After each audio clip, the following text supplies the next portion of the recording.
Assalamualaikum warahmatullahi wabarakatuh. Rekan-rekan sekalian, kembali kita berjumpa di Jejak Semesta 65. Saudara sekalian, semoga kita semua dalam keadaan sehat walafiat, selalu dalam lindungan dan petunjuk atau bimbingan Tuhan Yang Maha Kuasa. Kawan-kawan, soal pemilu masih menggelegar tentang para aktivis masih melawan tentang kecurangan pemilu dan berupaya untuk membongkar kecurangan-kecurangan yang dianggap sistematik dan masif yang dilakukan oleh negara, terutama oleh Jokowi, melalui berbagai macam cara termasuk bansos untuk memenangkan anaknya atau paslon, dan dianggap itu bagian dari kecurangan. Bahkan juga dianggap sebagai banyak tempat dilakukan penggelembungan suara di berbagai tempat, saudara sekalian, terhadap baik itu partai politik yang dipimpin oleh anaknya Jokowi yaitu Kaisang, maupun kepada cawapres kebetulan anaknya Jokowi juga, sehingga Jokowi dianggap melakukan berbagai macam cara untuk memenangkan memanipulasi suara rakyat untuk terkesan bahwa yang menang adalah kubu Prabowo Subianto. Walaupun memang faktanya demikian, tetapi didahului dengan berbagai cara yang dianggap tidak wajar, bahkan terjadi setelah pasca pencoblosan dianggap juga upaya untuk menggelembungkan suara terhadap Prabowo Gibran, sehingga tetap sesuai dengan skenario bahwa mereka menang satu putaran sebagaimana skenario oleh lembaga survei dan opini yang dibangun pra-pemilu, pra-coblos sebelumnya. Saudara sekalian, dalam kaitan itu maka kemudian ada partai-partai politik yang tidak puas terhadap terutama kubu partai politik yang pengusung Anies Baswedan maupun Ganjar Pranowo, berupaya untuk menggulirkan hak angket DPR untuk melakukan penyelidikan terhadap apa yang dilakukan oleh pemerintah terkait masalah intervensi pemerintah terhadap pemilu, sehingga pemilu dianggap curang dengan masif, terstruktur dan masif, sistematik dan masif. Nah, saudara, dalam kaitan ini maka banyak sekali penggiat demokratis, salah satunya adalah Salim Huta-Julu, bahkan turun di jalan, termasuk di depan DPR sudah berapa kali akhir-akhir ini kita lihat, termasuk kemarin itu juga menganjurkan supaya rakyat turun di jalan-jalan untuk memprotes apa yang dilakukan oleh mereka ya terhadap hasil pemilu yang curang, terhadap Jokowi, kepemimpinan Jokowi yang amburadul, bahkan termasuk sekarang menyelesaikan rakyat karena harga-harga beras melambung dan langka di di berbagai tempat, dan justru itu mengancam kehidupan rakyat Indonesia.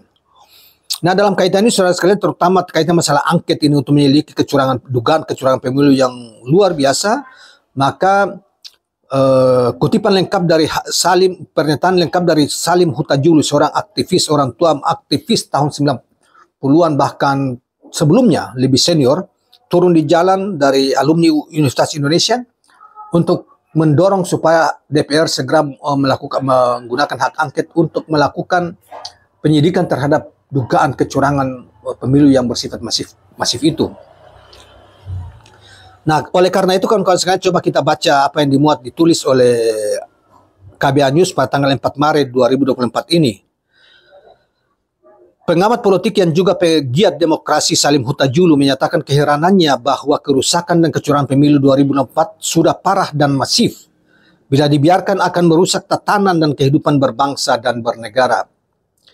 Dia menyatakan hal itu kepada KBA News ya, menanggapi pemberitaan tentang kecurangan di sistem rekapitulasi perhitungan suara pemilu di pemilu KPU itu. Tidak ada yang bisa dipercaya dan diharapkan lagi. Kecurangan itu sepertinya disengaja untuk tujuan memenangkan paslon calon paslon calon presiden 02 dan partai tertentu. Perilaku curang nampak kasar sekali, tujuannya memenangkan paslon 02. Para pakar dan pengamat IT menemukan keculasan sistem informasi rekapitulasi suara itu. Diduga sistem itu dikunci untuk menambah suara 02 dan pada saat yang sama mengurangi suara 01 dan 03. Sedangkan untuk partai ada bukti bahwa KPU mengemban misi untuk memenangkan PSI agar bisa masuk DPR. Partai yang dipimpin anak Jokowi, Kaisang Pangarep, itu sedang dipaksa memperoleh suara 4% secara nasional yang merupakan syarat bagi partai untuk masuk DPR atau parliamentary threshold.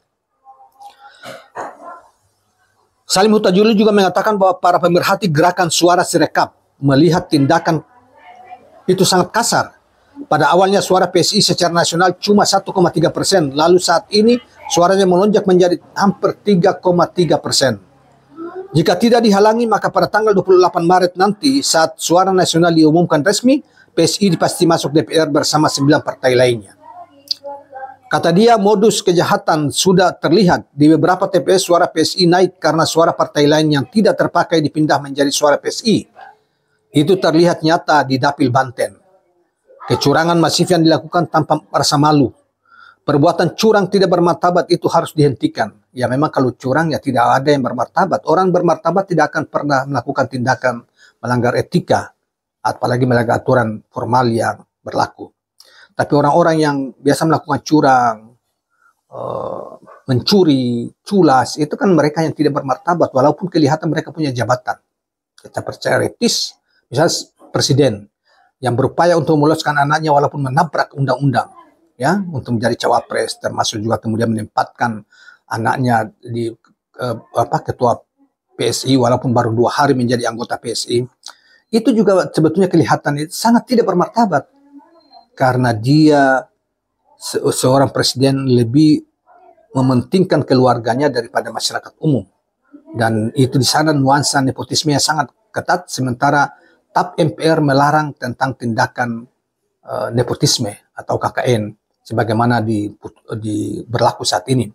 Nah, Jokowi tidak malu-malu, hanya untuk itu tidak malu-malu mencuri, melakukan tindakan apa saja, melabrak aturan, dan tidak malu-malu demi keluarga, demi membalas dendam terhadap orang-orang tertentu misalnya. Itu Jokowi.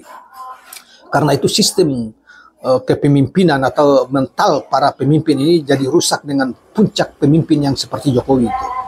Nah, oleh karena itu kalau dikatakan bahwa hanya orang yang bermartabat yang tidak akan melakukan, memang orang yang bermartabat memiliki martabat yang baik, yang tidak akan melakukan kecurangan, merekayasa curang dan lain sebagainya.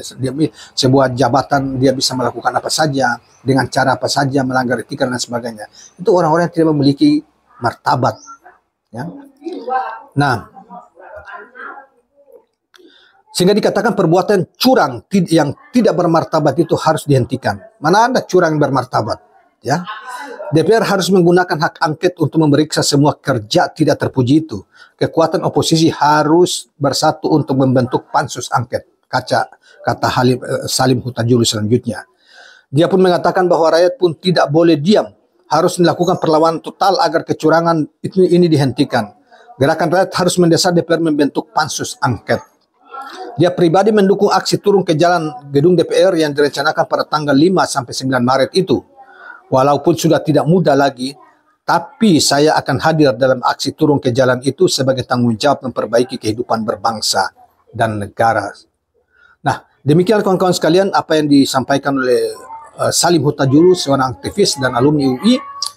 Sebelumnya walaupun usianya sudah di atas 60 tahun, tetapi masih semangat untuk mencermati dan melihat keadaan bangsa kita ini jauh lebih baik, dan itu harus dikoreksi oleh rakyat sendiri, oleh mereka sendiri mendorong DPR supaya juga DPR harus melakukan tindakan untuk mengoreksi terutama hak angket untuk menyelidiki semua kecurangan, dugaan kecurangan pemilu yang dilakukan, termasuk cawe-cawenya Jokowi di mana pemerintah sebagai presiden diduga terlibat dalam memuluskan anaknya sebagai capres maupun partai tertentu yang menempatkan anaknya sebagai ketua umum.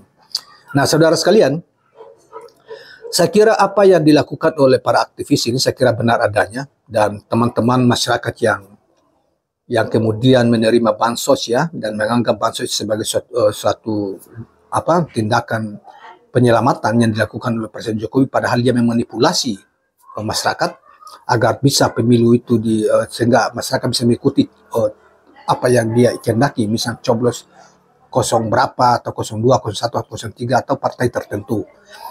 Inilah yang merupakan kejahatan yang menurut kita perlu dikoreksi melalui angket ini. Kalau memang Jokowi melanggar aturan, melakukan tindakan-tindakan yang memalukan, melakukan tindakan-tindakan yang menguntungkan diri dan keluarganya, itu harus diangkat dan perlu diperhatikan. Dan bagi rakyat saudara sekalian, hari ini kalian merasakan yang menerima itu kemudian mencoblos apa yang salah dari yang seharusnya tidak dicoblos, misalnya kemarin itu merasakan apa yang hari-hari ini terjadi, kelangkaan beras, kalian antri berjam-jam dan kalian tidak dapatkan itu sebagaimana kita sampaikan. Bahkan beras kemarin saya ke Indomaret kosong, beras tidak ada di stok beras itu kosong. Dan ini menyedihkan saudara sekalian. Baru saya lihat keadaan ini di zaman Pak Harto pun tidak pernah terjadi seperti ini. Hanya di zaman Jokowi yang memang seorang pemimpin yang jahat ya, dengan menggunakan sebagai cara untuk hanya mengkhianati orang yang telah memberi ruang kepadanya sehingga sampai kepada puncak seperti ini. Tapi dia hianati di akhir masa jabatannya. Kemudian sekarang dia berupaya untuk gandeng dorong Prabowo bergandengan dengan anaknya, dan hati-hati dan bergunakan berbagai macam cara untuk memenangkan paslon 02 di Pilpres kemarin itu. Tetapi kita ingatkan, bagi kita Prabowo tidak masalah. Yang banyak disoal oleh masyarakat adalah bagaimana cara Jokowi menyelundupkan anaknya dengan melanggar aturan, menabrak aturan, dan tidak malu-malu melekatkan kepada Prabowo dan kemudian menggunakan berbagai macam cara, misalnya bansos dan lain sebagainya, curang, ya, bahkan diduga persekongkolan di antara mereka dengan para penyelenggara pemilu, diduga ya. Nah, sehingga apa yang kita hasil pemilu sebagaimana kita lihat hari-hari ini. Nah, kemudian timbul berbagai macam protes, dan bagi mereka yang peduli terhadap kepimpinan bangsa ini di masa depan, kepimpinan yang ideal, kepimpinan yang bisa mewariskan keteladanan kepada rakyatnya, dan kepimpinan yang bisa memperhatikan rakyat banyak, kepentingan rakyat banyak umum, tidak menjual negara untuk kepentingan diri dan kelompoknya sendiri, sebagaimana kita lihat di tambang-tambang, sebagaimana dikatakan oleh Faisal Basri, seorang ekonomi seniornya, tentang masalah nikel dan sebagainya. Indonesia tidak bertapa, tetapi Jokowi yang kemudian memberi ruang itu untuk para investor dari China, seluruhnya hampir 90% mereka untung, sementara rakyat kita hanya mendapatkan ampas-ampasnya, sementara nanti sumber daya kita habis disikat oleh mereka. Dan inilah yang masih dilanjutkan, dan inilah pilihan di pemilu kemarin. Kalau betul pilihan itu murni, dan Prabowo pada saatnya juga menjalankan apa yang seperti dilakukan oleh Jokowi, sebagaimana dia juga melakukan, mengatakan berulang-ulang, memuja-muja Jokowi, maka hancurlah sudah negeri ini. Oleh karena itu, menurut Salim Huta-Julu, ini rakyat harus turun berbondong-bondong untuk menghentikan apa yang dilakukan oleh Jokowi dan hendak diwariskan kepada kepemimpinan Prabowo dan Gibran akan datang. Satu hal yang mungkin kita perlu ingatkan kepada Prabowo, bila pemilu ini sudah berakhir di Prabowo, Pilpres terutama, maka hati-hati Pak Prabowo, hati-hati Pak Prabowo, jangan sampai seperti yang dilakukan Jokowi kepada Ibu Mega dan lain-lain sebagainya. Yang sampai Anda dihianati dengan berbagai macam cara, dikudeta misalnya, bisa saja terjadi demi kepentingan anaknya. Karena memang perilaku Jokowi ketahuan, kelihatan seperti itu, dia seorang pengkhianat. Dan mungkin juga Prabowo juga boleh dikatakan sebagai seorang pengkhianat karena meninggalkan para pemilu yang lalu, meninggalkan para pendukungnya begitu saja. Ataukah itu sebuah taktis perjuangan strategis, yang nanti setelah dia memenangkan pemilu ini, baru dia merealisasikan janji-janji 2 pemilu yang lalu misalnya kepada rakyat Indonesia. Mudah-mudahan seperti itu. Kalau benar-benar pemilu ini sudah berakhir dan Pilpres ini menang oleh Prabowo. Tapi kita juga bersabar, masih ada tahapan gugat-menggugat apakah pemilu ini 2 putaran atau tidak. Menurut sebagian orang mengatakan pemilu sudah dimenangkan oleh Prabowo dengan berbagai kekurangan dan kecurangan yang luar biasa. Di sisi yang lain mengatakan bahwa mereka punya data, bahwa mereka masih terus berjuang untuk sampai di Mahkamah Konstitusi dan membuka data semua tentang data pemilu, bahwa sesungguhnya pemilu ini berlangsung 2 putaran misalnya, Pilpres terutama. Demikian juga partai politik. Demikian kawan-kawan sekalian, mudah-mudahan apa yang disampaikan oleh Salim Huta-Julu tadi kita apresiasi dan mendapat respon masyarakat yang baik, dan turun besar-besaran, misalnya tanggal 9 sampai tanggal 8, tanggal 9 turun besar-besaran.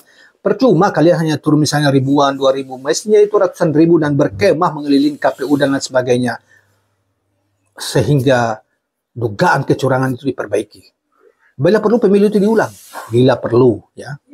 Dan kita setuju aja kalau pemilu diulang untuk demi kebaikan dan kebersihan bangsa ini, pemilu diulang tidak ada masalah. Bahkan dievaluasi bahwa Gibran itu tidak melanggar seluruh aturan ketika proses pencalonannya sebagai cawapres, termasuk di KPU maupun di Mahkamah Konstitusi. Demikian kawan-kawan sekalian, jangan lupa subscribe, like, dan share channel ini. Assalamualaikum warahmatullahi wabarakatuh.